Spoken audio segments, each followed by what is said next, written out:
से स्नान जदि स्वयं परमब्रह्म करिथान्ति ताकू कुहाଯାए देवस्नान अथवा महाप्रभुंक पुण्य स्नान।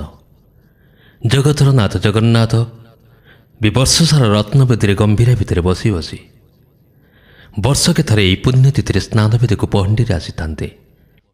परंपरा अनुजाई स्नान कूअरु 108 गरा पानी रे गाधोई था महाप्रभु। नीति अनुजाई स्नानवेदीर चतुर्पार्श्वर महाप्रसाद लागि करा जायथा महाप्रभु को। अत्यधिक स्नान हेतु साधारण मनुष्य परि महाप्रभु को तापर ज्वर होता है। यही दिन ठार 15 दिन पर्यंत प्रभुंक अणसर सेवा आरंभ होता है।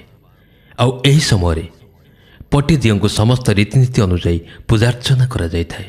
एही अणसर नीति समय ब्रह्मगिरिर श्री अलारनाथ को दर्शन कले महाप्रभुंकर प्रत्यक्ष दर्शन बोली कथित अच्छी।